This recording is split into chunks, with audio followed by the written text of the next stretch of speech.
training series with the mortgage calculator. Today we're going to be talking about rate lock management. We're going to wait just a minute here to get live on all the different platforms. I see a lot of people already dropping comments there. We put the comments up on the screen. Go ahead and keep dropping comments there as you tune in, and you can feel free to drop questions as well as we go through the presentation today. Just give us 1 minute to get up and running on all the different platforms. Thank you for the comments there. Everybody popping in. Good evening. Good evening.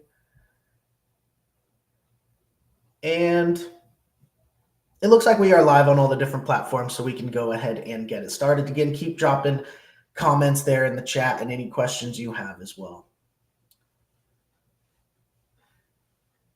So, welcome everyone. My name is Kyle Hershey. I am the COO of the Mortgage Calculator, and I am joined here by our president, Nick Hershey, and our sales manager, Jose Gonzalez.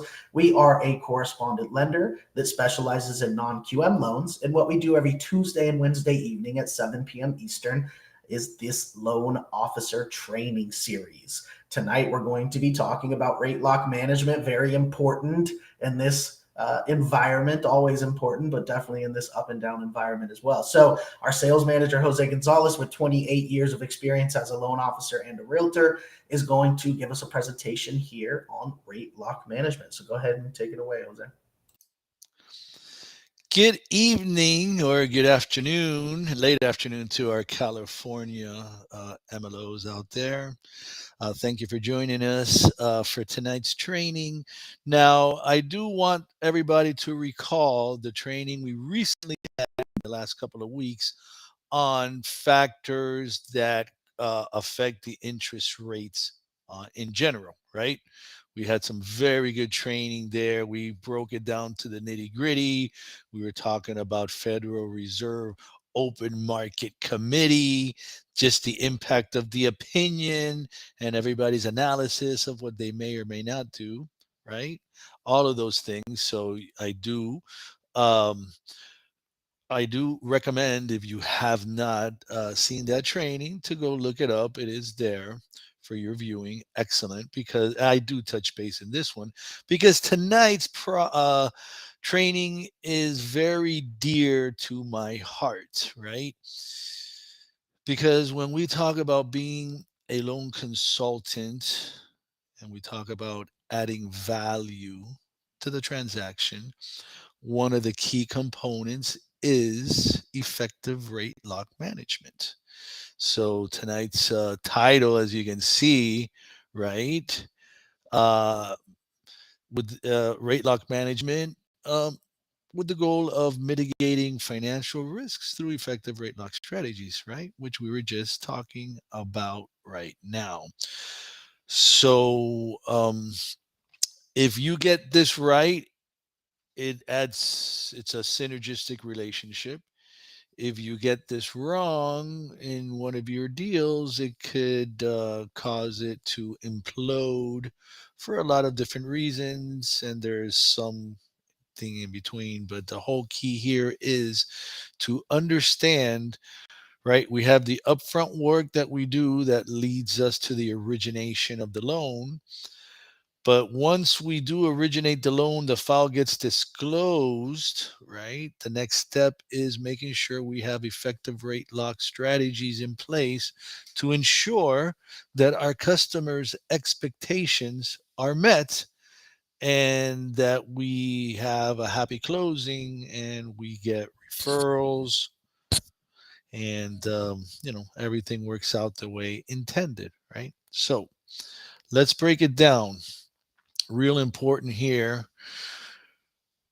What are we talking about when we're talking about rate lock management? What do we mean? Well, let's break it down for you, because I always like to, empower my MLOs just like I like to empower my borrowers.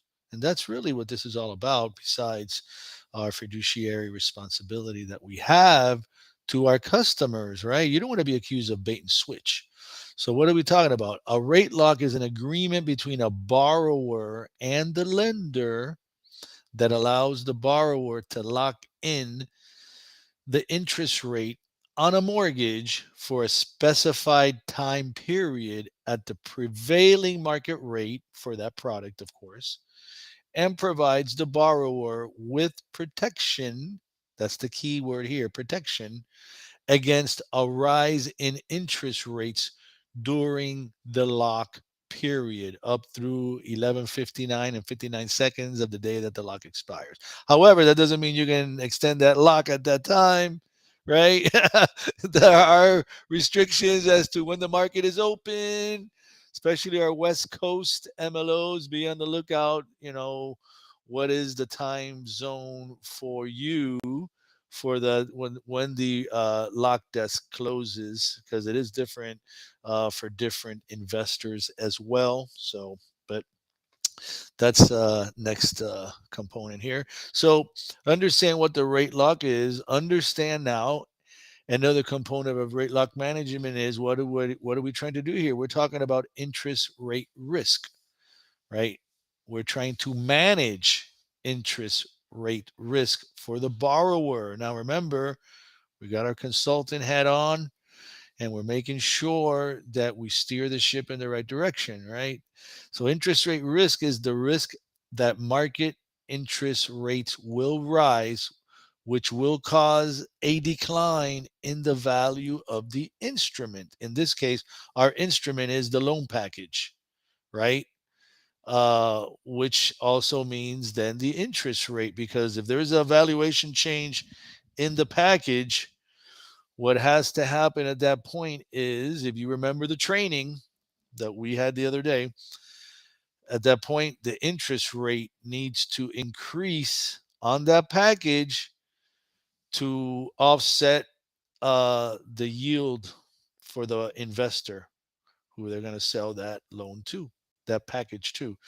So understand that the rate lock helps us mitigate that risk as long as you remember to keep the lock in effect. That means my recommendation is, if it's purchase, even a refi, go for the 45-day lock, not for the 30-day lock, because the cost is going to be 300% higher if you have to extend the rate for 15 days and you did a 30-day lock. Then if you just get the 45-day lock from the onset, it's usually only 0.125 in cost higher for the 45-day lock. So, because you never know, turnaround times, appraisals, different steps of the process, rescission period, purchase policies of different investors, which I'm actually jumping ahead here a couple of bullets. So interest rate risk, right? We're trying to mitigate interest rate risk with our effective rate lock manager policy. Another consideration of rate lock management, pull through rate, right? Now, this is something that I can't stress enough, especially when we are the lender. And this is going to affect you as well when you're brokering a deal for the few products we may not be able to do as a lender. The pull through rate, right? Once you lock in that file, um, it's locked, and the file goes through the process. You don't just all of a sudden cancel it and put it somewhere else because you all of a sudden you had it locked in and fluctuation, and no, it's locked. We are the lender, and once it's locked, and the pull, and so you understand what I'm talking about. That's very important to the relationships with secondary. So the pull through rate is the number of loan applications that are closed and funded by the lender versus the total number of submitted loan applications over a set period of time, right? The ones you close, that's your pull through rate. So if you close 50, 60, 70, 80%. Now, if all of a sudden that drops because you're just, canceling stuff because you're trying to follow the trend, you know, that's not acceptable rate lock management. That's a definite violation of company policy, because as lenders, we cannot be doing that, nor as brokers either, actually. the lender, if it's a broker deal, aren't going to appreciate you doing that either. And then the last but not least, actually, of our considerations of an effective rate lock management policy is compliance, right? Everybody's favorite C word, compliance. Now, what are we trying to comply with here? Federal and state laws, like, for example, TRID and RESPA, I think, would be the two most important components in there. Those acronyms for, LE disclosures and closing costs and TILA, all these things that we have to consider federal and state laws to be in compliance with. Remember, like you got to disclose within 3 days, all that kind of stuff. You got to redisclose the rate lock. But then we also have to be, and notice I have it in bold, red, italics, compliance with company rate lock policies and procedures. And note that some of those may be investor specific. So if you are, depending on the trajectory of your loan, confirm the necessary rate lock for that loan product. Some have longer required rate locks due to um, how the loans are processed through secondary market. So you see different components. So I do recommend you all later, get a copy of this presentation and study it, and you will get the video as well. So now I was touching base on this, but I wanted to rehash some of the important points of the lesson we had the other day. I've condensed it here in understanding interest rate fluctuations, because if you're going to have effective rate lock management as an MLO, you're going to be adding value to the transaction, right? That's all a key component to be competing for business in this environment that we're in, where the borrowers are looking for added value because rates are higher, expenses are higher. They want to get their money's worth, and the professional that they employ for this most usually largest financial transaction of their life is going to have to be a loan consultant. So you have to understand interest rate fluctuations. So what is interest? Interest is the price you pay to borrow, sorry, little typo there, to borrow money, and is typically expressed as an annual percentage. That's interest, deferred spending done now, a deferred payment to consume now with money you don't have, basically, right? So, from our training the other day, what are the factors that are going to affect interest rates that are so important for you to know to be able to totally consult on a daily basis and sometimes hourly basis to your customers? You really got to be abreast of different market components on a daily and hourly basis. Um, Federal Reserve, right, and their actions through open market operations, sets interest rates, manages the money supply, and regulates financial markets, and acts as a lender of resort during periods of economic crisis. So you got to be aware of the inflation, because the Federal Reserve is going to counter inflation by raising the Fed funds rate, which increases all other borrower costs down the line. So if they keep saying in the different reports, inflation up, the Federal Reserve is usually going to keep countering inflation by raising short-term borrowing rates. Another component that's going to affect interest rates is unemployment rates, right? The lower the rate, right, the is going to be perceived by the Federal Reserve as a hotter economy, and is going to be perceived as more spending and higher prices. Hence, also, declining unemployment rate may spur the Federal Reserve to also raise interest rates, right? So we've had, and we'll touch base on this in a second as to what happened the last couple of days. And then gross domestic product, also known as, a lot of acronyms being thrown around here, right? GDP, right? The GDP, the gross domestic product. That's basically the output of the country on a manufacturing, production, and services base. That's everything that we do, which is what really adds value. So as the depending what the GDP is, determines our ability to pay. Good GDP, the government does not need to borrow as much. Lower GDP, the government has to offset the deficit by increasing um, debt, basically, is how they do it. So if they increase the amount of debt out there, then they're going to have to increase the rate of the instrument to offset the decrease in the cost of the instrument, right? So it's an inverted yield relationship. So basically, as the government prints more debt, they dilute the value of the debt. They have to increase the interest rate on that debt to offset the additional risk to the investor. That's just how it works. So you can all understand now. You're like, what? What does that mean? Well, I'm going to tie it all in together, right? We just had some good, amazing, well, depending on what side of the mirror you're looking at, what side of the table, the economic activity as far as the Federal Reserve Open Market Committee directors was concerned was recently leveling off and actually decline or an increase in the unemployment rate. Believe it or not, it's a weird world where that when you're analyzing this stuff, increase in the unemployment rate was actually seen as a cooling off of the employment market, right? That's one of our factors right there, right?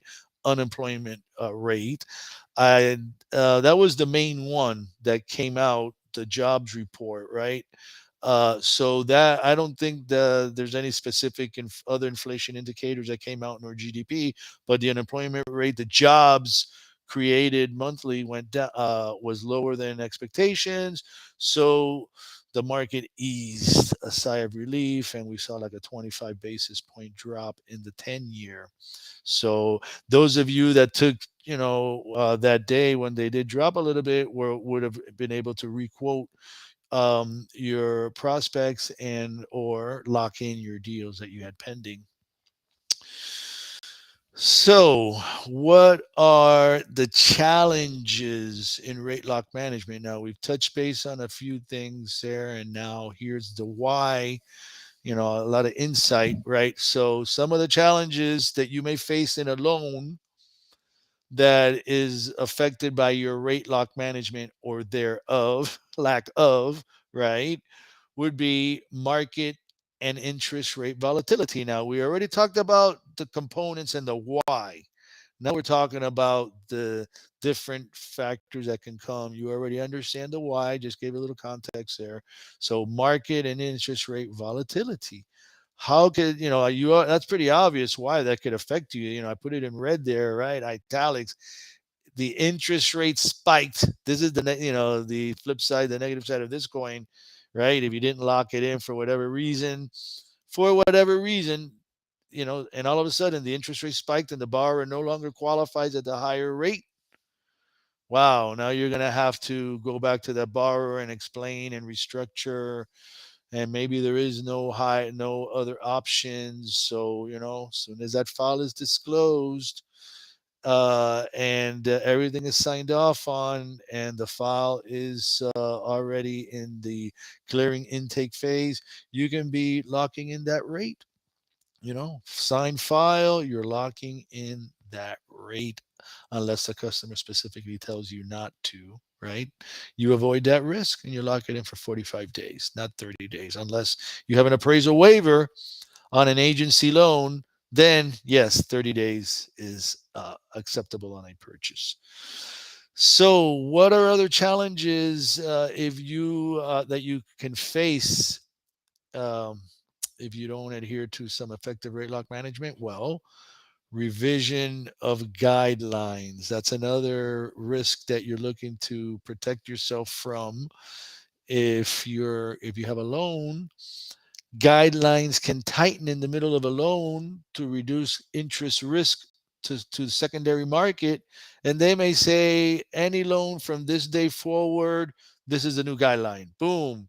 And now it's not 80%, now it's 75%. Now you're like, oh no, what am I going to do? Well, what you should have done was lock in the loan when it was signed off on, and everybody expected that, unless a customer specifically told you not to lock the loan. Other than that, you have that discussion with the customer. Hey, you're going to get the package now. Do you want me to lock the loan as soon as you sign? Yes. All right. I'm going to do it for 45 days. Give you extended protection just in case we have any delays in documentation. Okay. Yes. Awesome. Nice email confirmation from everybody, and you're good to go. You eliminate that risk. What's another risk? Elimination of programs. So now they didn't uh, tighten the guidelines. Now they eliminated a program totally to reduce interest risks. Maybe there's not an appetite in secondary for a program at a specific time. It can happen. So lock your deals. If you lock in your deals, remember, these are all the protections you get. Not just protection for market and interest rate volatility, protection of guidelines, protection of programs. What's another risk if you don't have effective rate lock management? Borrower no longer qualifies due to interest rate increase and or additional closing costs. So borrower now has to increase their down payment and or closing costs contribution, or both, obviously, to qualify at the higher rate, and will not be able to close if they do not have the additional resources. So you can just imagine there now, right? Borrower's going to be looking at that MLO for some contribution there, minimum there, to try to save the deal. Sometimes there's just nothing you can do when all of a sudden it's a 5 or 10% LTV difference or whatever happened there. So avoid that by effective rate lock management. Because if not, in the end, what can happen? Worst case scenario, and we like to always stay proactive and make sure this does not happen. That's why we have this kind of training, to create the awareness and reinforce the awareness to all our MLOs, always being the professional consultant. Because what we do not want to happen is for the borrower to become upset, cancel the loan, and vow never to conduct business nor refer a loan to the MLO nor the company. That's terrible. That should never happen.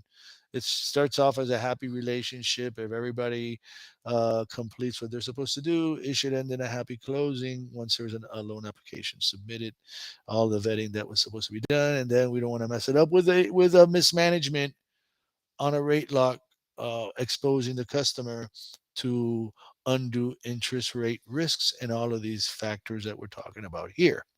So you see what the challenges are, and you see how they could affect causing the loan, deviating that loan and not closing. So, what are some strategies for effective rate lock management? Well, we've been talking about them here, but giving you some bullet points, because we all love these bullet points, right? Analyze market trends and economic indicators daily, and share these with your borrowers, those that are prospects, those that are current loans about to apply, sign off, and those that haven't locked in yet, and those that maybe thinking of refinancing, right? Send these market trends on a daily basis. And um, communication, we can't stress enough, right? We talk about this in all our trainings, the importance of effective communication with our borrowers as so key and critical. And this is about managing expectations as well. So early in the process, right, before loan disclosure, like right then, right, hey, you're going to get it, communicate to the borrower the need to lock the rate, and confirm when the borrower decides to lock the rate. So they want to say, like, and you can recommend, I recommend this is the rate you want, and this is the one that is available today. Sign the package. As soon as you sign it, then we process it, and soon thereafter we'll be able to lock in your rate. 45 days, good to go, right? But it starts with effective communication proactively by the loan consultant. to the borrower. And again, I mentioned 45 days, right? Always mention it. Here, I got it there in bold red. Give yourself and the borrower a cushion. If locking in right after loan disclosure and lock in for 45 days and not 30 days, because as I mentioned previously, the cost to extend the rate is 2 to 3 times higher than the cost of the original lock, right?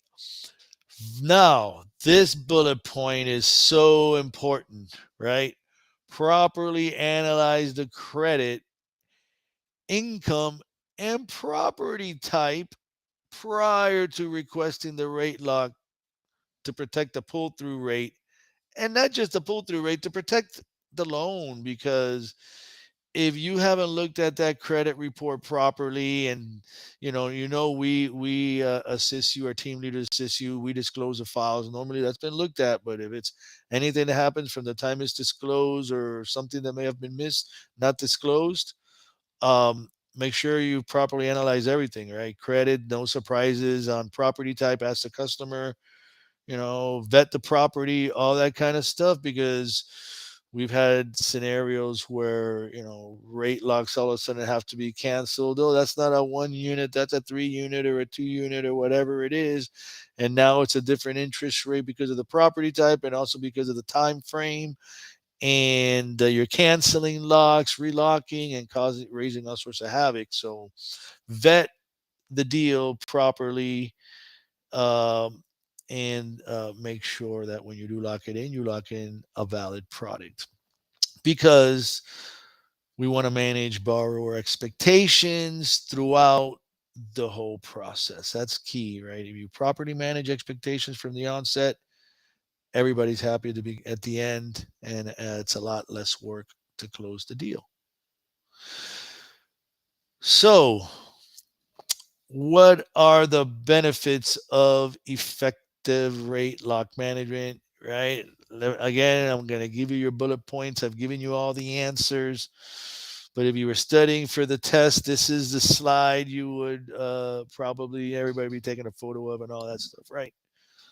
Well, benefits of effective rate lock management are: you're going to minimize interest rate risks with an S, right? Because you remember what the interest rate risks are, not just the market volatility and interest rate volatility, but the other components of guidelines and all that kind of stuff. You're going to provide the ability for that borrower to have certainty in their financial planning, right? They expect to close on a certain date, certain time frame, at a certain cost, certain interest rate, and not at the last minute what they may perceive as a bait and switch, or whatever they may perceive it as, not what was agreed upon. So obviously providing certainty in financial planning, right? Another amazing benefit, and notice these are all value add, totally here what we're talking about, value added benefits, all totally benefiting everybody involved in the transaction, beginning with the borrower, because we are increasing borrower profitability by enhancing financial stability. Wow. That means we're meeting our obligation as agreed upon, and they're closing and making money because everything closed on time. They didn't lose the deposit, lose the deal, extensions, rate lock extensions. A whole sort of uh, time sucking, vitality diminishing events that you don't want to get involved in, because you're dashing your borrower's expectations, right? That's not what you want to do. Totally contrary. It results in no referrals, right? Besides the negative customer experience. So, and last but not least, we are increasing the overall MLO experience, right? As a professional, right? Isn't that what it's all about in the end? You have a profession, you want to feel good about what you do, because you're going to have higher earnings due to less deals falling apart, due to rate lock issues. Number one, right? Because you were the consultant, you were on point, on top of everything. And, let me tell you, speak from experience here, scenarios I've seen occur. So definitely that's super important, which follows to the MLO having higher earnings due to increased referrals from satisfied customers, right? This is all synergy happening here, how this flywheel of business is starting to pick up momentum, right? Because it just follows now, this is logic, rational, this is reality here. The MLO is going to be spending more time on production and closings and less time dealing with borrower issues and complaints because they didn't follow effective rate lock management, and now the customer is blowing up their email, blowing up their phone, blowing up our phone, blowing everybody up that they can blow up because what happened? I told you to lock in that file, you didn't. What happened?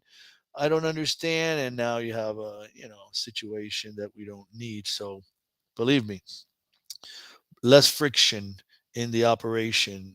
Complaints are friction. Less friction means greater operating efficiency. So spending more time on production definitely is good. Uh, and which is going to lead to an MLO with a more positive business outlook from having the increased satisfaction of being a successful loan consultant. So, I mean, it's like a happy ending. This almost sounds like self-actualization in Maslow's hierarchy of needs, of being a loan officer. But it's that kind of an impact that you can have, and this is one of the key ways to have that kind of an impact is effective rate lock management. So I can't stress it enough, and definitely do stress everybody to do their best.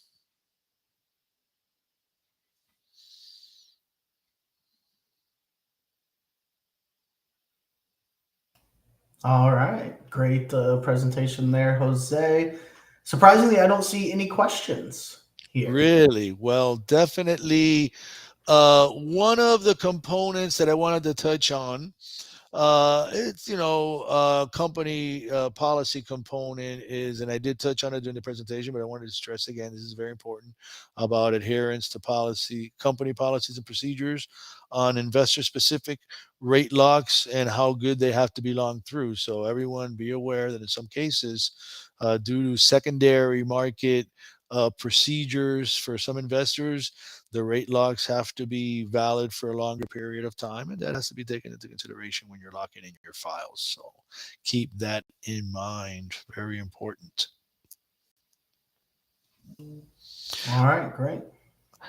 I mean, I recently had a nice loan amount just closed, $1.6 million, and I really feel that I saved that loan, or at least saved credibility and income and everything else, because I was able to effectively manage the monitoring of the economic indicators and be proactive and lock in a loan probably 10, 15, 20 minutes before a 1% market swing in the cost.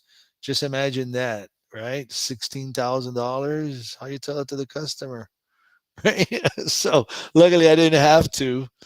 And it was a happy closing, and referrals expected in the near future. All right. Great. Looks like a question came in. What is the average cutoff for West Coast MLOs? I'm not sure which cutoff do you mean, right? To Rate lock a rate? lock desk, yeah, rate lock. So Nick, could you enlighten us on that a little? Every lender and investor is different, so you'd have to read the lender and investor. They have a rate lock published and a policy published and a time published and a date published, and yeah, it's different for everybody. But I've been noticing some of the lock cutoffs tend to be like usually 6 p.m. or maybe at best in some cases 7 p.m. EST, Eastern Standard Time at best. All right. I don't see any other questions, so let's go ahead and wrap it up. Remember, we do this Tuesdays and Wednesdays, 7 p.m. Eastern Time, where we go through different loan officer training topics. So we will be back here tomorrow with a new topic. Thank you, everybody, for tuning in. Thank you, Nick. Thank you, Jose. Oh, we got a last minute Does question. look like we have a last minute Awesome. question. Let's see here. You want to put that up on the screen, Ooh, Nick? this one looks pretty technical too. So the question is, if 30-day lock was 0.5%, would it be about an additional 0.125% to make it 45 days to prevent relocking and paying zero point 0.5 plus 0.375 down the road? Yes, amazing question, Chris Klein. Yes, that's the one that you actually broke it down. Great there. Now, yeah, you could be looking at a situation of either, usually now, obviously, you got to check when you're pricing. You can click 30 days and you can click 45 days and looking at the cost scenario. I recommend everybody to do that and always do 45 days, but look at that. And normally it's going to be a difference of 0.125. Sometimes in some investors, there is no difference between 30-day and 45-day. It's actually the same cost. You just got to know and look at it. So look around, but be aware that we recommend 45 days. Now, yes, in the cases where you do it for 30 days and then you want to lock it in, usually the cost on a best case scenario is going to be 2.5 basis points per day. But it could be as high as 5 basis points per day for the cost to extend the lock. So 2.5 would be, paying for 15 days is the same as paying 0.375. Yeah, so as opposed to paying 0.125, so that's 3 times as much is what I was talking about. And that's a best case scenario. Could be higher if you go back again and relock a second time. They may say we'll do it, but now it's 5 basis points per day instead of 2.5 basis points per day. And wow, you're like, wow, I need another 10 days because we had a title issue. Now you're paying another half a point. So that's like borrow that's like set correctly managing and setting the borrower's expectations. And this is the key one. Don't think because the 45 days 0.125 higher than the 30-day, the borrower's not going to go with me. No, you're just not putting it into the proper perspective, because 30 days 30 day and 45 days is 45 days, and there are factors out of our control that may cause the time frame to extend on a loan beyond 30 days, right? So it's always best to have a little extra cushion. That's why the 45 days there, and it's the customer's best interest to properly explain that relationship. And I mean, again, if you have an appraisal waiver, that's a different story. But other than that, I've seen that some cases appraisals can take 10 days, 2 weeks, sometimes a little longer in some markets where there's limited appraiser coverage and the distances are vast, and you could have 2, 3 weeks for an appraisal turnaround time. And then what, right? Then now, what if you have a second appraisal, or, different things that may be required. So, give yourself adequate time. And definitely that's solid loan consultant kind of advice there. When you break it down like that to your customers, you're going to be probably the only person, the only loan consultant, one of the few out there that's going to be telling the customer to go with a 45-day rate. It's a little bit more expensive, right? Everybody's trying to sell cheaper and worry about it later, right? But you're selling the value of the end product. The 45-day locked loan is a more valuable product than the 30-day locked loan. Definitely a more valuable financial planning tool. There's so much more value there. And when you convey that, the borrower is going to appreciate it, and they're going to choose you as their loan consultant on the deal.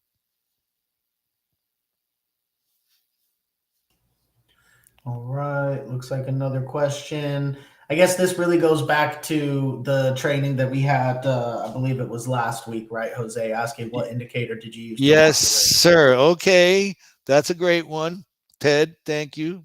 Um, well, I had my multiple screens here, and on one of the screen I was watching one of the financial um, real time websites, and I was looking at the Federal Reserve chairman give their remarks. Right, it was the consensus of the 12 of the different Fed presidents, and it was given by the Federal Reserve chairman.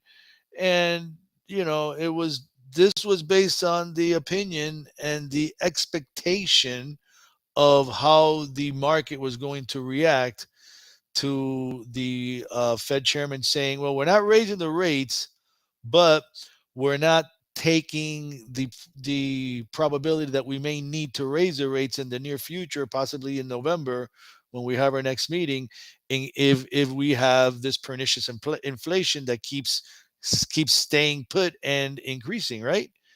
So that was the meeting we just had, and where we had the jobs report that came in a little bit lower. But the initial deal that I locked my loan in was, I said, "Oh my God, no! If the Federal Reserve Chairman just said that, that means that they're not taking interest rate hikes off the table. Market's not going to like that. That's going to create volatility. So let me lock my rate in right now." And basically, that's what I did, because understanding how the Federal Open Market Committee's comments, this was just comments that they made, can affect it. So we all got to be aware. I knew that at 2 o'clock the Fed chair was going to be speaking. So at 2 o'clock, I was making sure that somewhere, somehow, I was monitoring what was going on as close to real time as possible. All right. And definitely go check out that training if you 10 year. haven't yet. 10 year now, as far as indicators we may watch, besides actual comments and how we think that's going to affect, and that comes with experience, right, over the years, different situations we've been in. But the actual indicator there, Ted, is the 10-year treasury.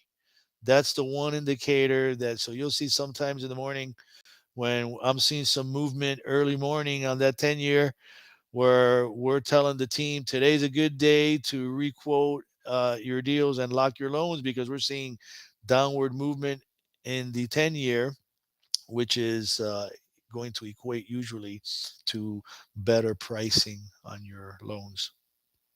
10-year treasury. All right. Okay. Yeah, I was gonna say definitely make sure to go check out that training that we did on the markets and seeing exactly what Jose is talking about here as far as the indicators and the different factors. But we'll go ahead and wrap it up. We went for quite a while, but great training there, Jose. Thank you everybody for tuning in. We'll be back here tomorrow at 7 p.m. Eastern with a new topic. So thanks everyone for tuning in. We'll see you tomorrow, 7 p.m. Eastern time, for the next episode of the Loan Officer Training Series. Take care, everyone. Thank you, everybody. Have a good night.